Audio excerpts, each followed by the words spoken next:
बंधुगण मु प्रथमे आम देशर तीन बाहिनीर वीर जवान मानू आम माँ मान सिंदूर मर्यादा और संकल्प रक्षा करू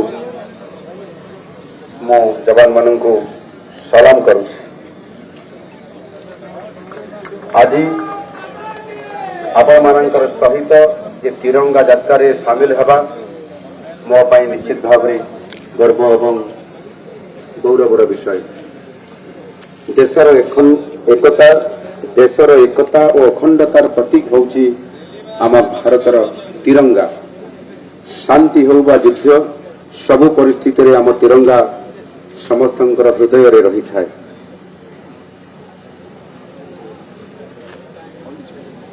ऑपरेशन सिंदूर सफलता पर आज तिरंगा बाइक यात्रा आतंकवाद विरुद्ध रे देशर अभियान को आहुरी सशक्त करिवो।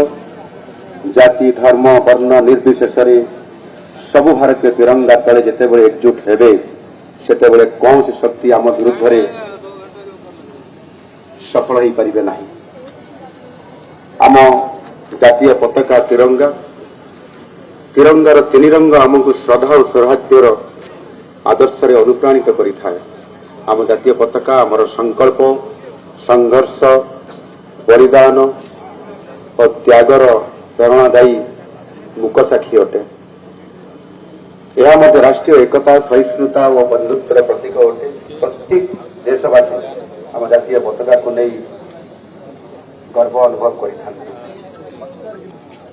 जानती 2022 अगस्त 15 तारीख में स्वाधीनतार 75तम पूर्ति पालन अवसर में और आजादी का अमृत महोत्सव अवसर में भारत सरकार पक्षर आम जातीय पताकार सम्मान के घरे घरे तिरंगा अभियान शुभारंभ कर गत वर्ष अगस्त मास 15 तारीख में अगस्त मास 14 तारीख में तिरंगा यात्रा मुझे कार्यक्रम होता मुझे जोग देती समस्त भीतर अभूतपूर्व उत्साह को देखी मुझे उत्साहित पाई। आज ठीक से एक परिस्थिति आसी ऑपरेशन सिंदूर सफलता आम एवं आमर माँ मान भौणी मान ये सफलता आमर सेना बाहिनी वीर जवान मान सिंदूर मर्यादा रखी आम देशर वीर जवान मान पुणी थे हृदय कोटि कोटि सम्मान जनाऊँ। यशस्वी प्रधानमंत्री नरेंद्र मोदी नेतृत्व में आम सब भारतीय आज निरापद अच्छा।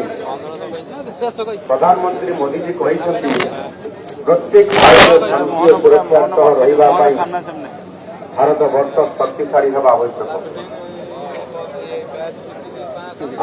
पड़े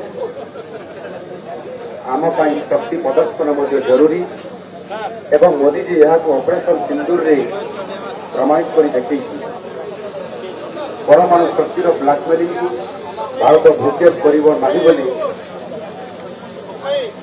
मोदी जी जो दृढ़ चेतावनी आज सारा विश्व में प्रतिध्वनित हो शत्रुर प्रत्येक आह्वान मुकाबला उचित जवाब देवाई आम सेना बाहिनी संपूर्ण भाव में प्रस्तुत।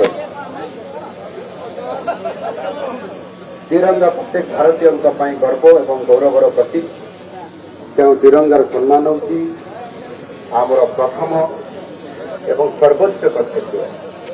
आज यही तिरंगा यात्रा आम समस्त देश प्रेम बांधि रखा आम समस्ते एकाठी मिलमिशि काम कले जीवन समस्त कठिन परिस्थिति को दूर कर तिरंगार त्रिरंग सब उज्जवल हो रही यही अवसर में आज समस्ते ये उपस्थित थी कार्यक्रम सामिल हो देश आम दृढ़ संकल्प नहीं